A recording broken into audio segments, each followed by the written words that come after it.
Alam niyo po ba kung ano ang bago? Yung anak naman ni Trillanes ang nag-iingay ngayon. Sino ba yung anak niya na babae? Eh, yung anak niya babae na nagngangalan Tia. Tia as in Tango Hotel Eco Alpha Trillanes. Na nag-aaral lang naman sa eksklusibong paaralan. At yung paaralan na yun, ang alam, kagalang-galang, nagtuturo ng magagandang asal, nagtuturo ng good and conduct manners. Eh, pero teka, ganyan ba ang turo ng Miriam College? Yung maging balasubas ang mga estudyante nyo? Eh, kasi, yung lumalabas sa bibig nitong Tia, o tawagin natin Tait Trillanes, eh, ang pangit daw ng mukha ni Kitty. Oo, ang pangit daw. Eh, teka, tingnan nga natin yung mukha mo at ang mukha ng anak ni Pangulong Duterte. I-search nga natin. Bastos ng hanyop na babaeng to. Siya daw ay maganda. Oo. At si Kati Duterte daw ay pangit.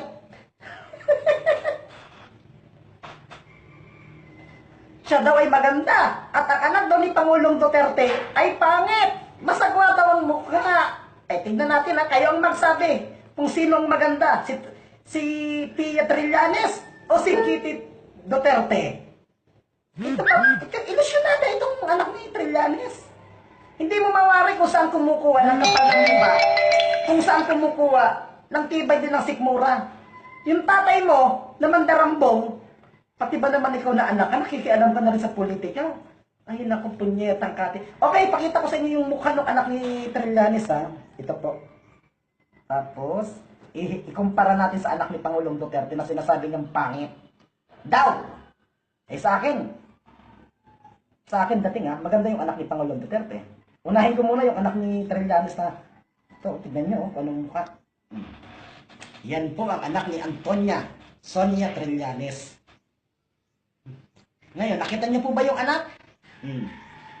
Kung maganda. At ito naman, si Kati Duterte. Yan. Kayo na po ang magsabi kung maganda ba si Miss Kati or ito ang maganda. Ay, nako, ang buhay nga naman sa mundo. Alam mo, Tia, hindi masama manglait ng tao. Hindi masama magsabing pangit ang isang tao. Pero nilalagay sa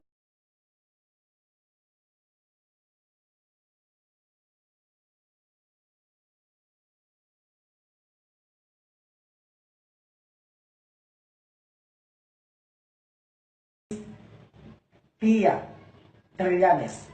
Ang mukha mo, ako hindi professional na tao. Hindi ako professional na tumitingin sa mukha kung maganda ba o hindi. Pero, ang tingin ko sa isang tao, unang tingin ko pala kung maganda siya o gwapo o ano, alam ko na ang sagot dyan. Pero yung mukha mo, Tia, mukha kang ulik ba?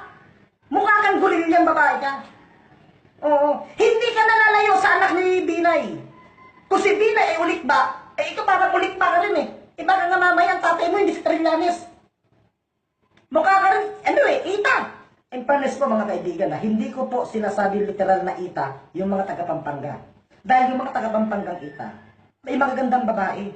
Pero itong Tia, na anak ni Trillanes, na akala mo, na napakaganda, napaka-sexy, ay anak ng putang kinaputay ka. Pareho lang kayong bata ni Kati. Si Kati bata pa. Ikaw bata ka pa rin naman. Pero ang mukha mo, mukha ka ng 80. Ito po ang mukha mo, ito po yung nanlalait sa anak ni Pangulong Duterte, oh. Siya raw ang maganda. Nakita niyo po ang mukha? Mukhang lusyang na. Hindi mo mawari kung 80 na ba to, 40 na o 50 na ang edad. Pero yung nilalait niya, ay po yung nilalait niya, oh. Batang-batang tignan. At talagang bata pa. Bakang edad mo nga saka edad ni Kitty Duterte, hindi kayo nagkakalayo. Sasabihin mo, ang pangit ni Kitty. Ikaw, ano ka gano'n ka kaganda? Kung manlait ka. Bullshit kang babae ka.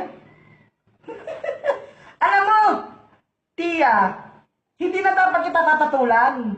Pero, yung sinasabi mo, na masagwang mukha ni Katie, ay punyeta ka. Teka, public official yung sinabi, anak ng public official, at yung tatay mo ay public official, at ako naman ay pangkaraniwang tao. May karapatan akong magkomento. Spillage of men and as long as it remains manageable and the police can take care of it. No, I said I have to clean the place and watch out if there is a spillover or any sympathetic group would initiate a trouble again for them.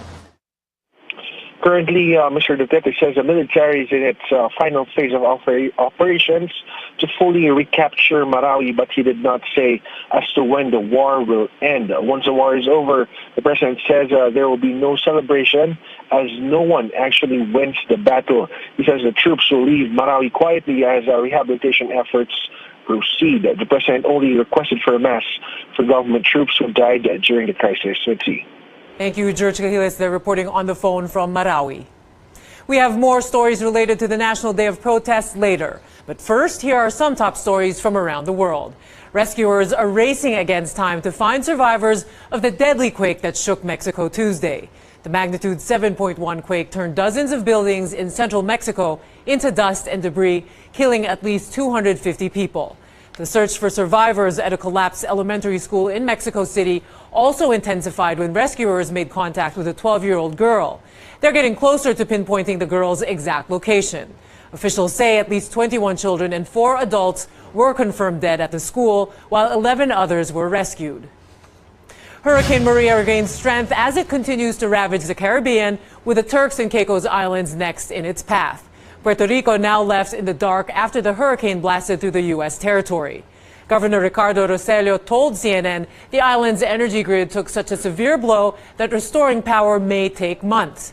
He added at least 1 person died in the storm and that the number of casualties in some areas is still unknown. And North Korea's foreign minister delivered a scornful response to U.S. President Donald Trump's threat to destroy the Hermit Kingdom, likening it to the sound of a dog barking. Ri Yong-ho, who is in the U.S. for the United Nations General Assembly, said he felt sorry for the president's advisors after a fiery speech to the UN Tuesday. Mr. Trump vowed to totally destroy North Korea if the U.S. was forced to defend its allies. Trump also referred to North Korean leader Kim Jong-un as a rocket man on a suicide mission. He read the 1972 martial law proclamation. Former Public Information Minister Kit Tatad looks back on that day in an interview with CNN Philippines. And we get our hands on the latest Vivo smartphone. Stay with CNN Philippines.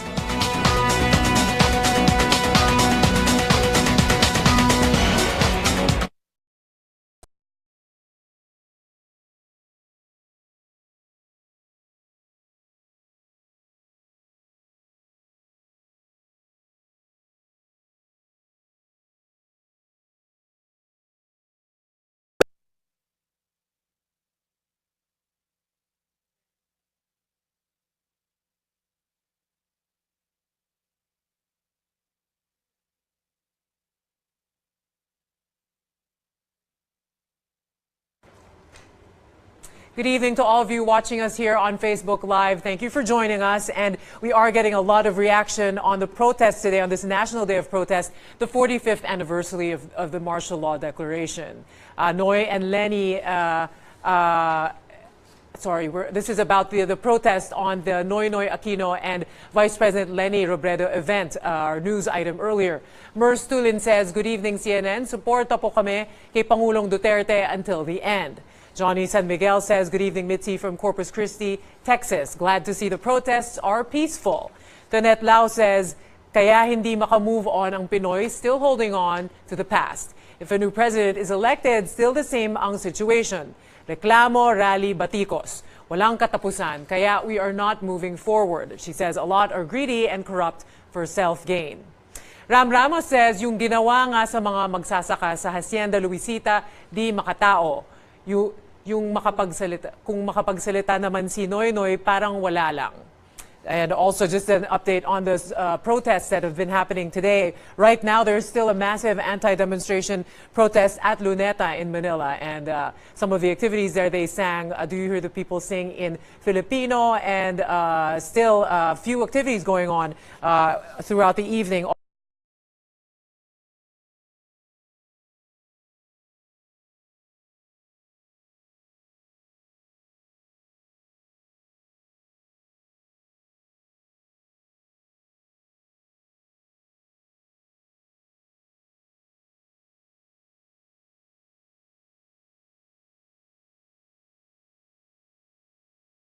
And Kirusang Pagbabago. So we'll be bringing you more stories and updates on what's been going on all day. We are also going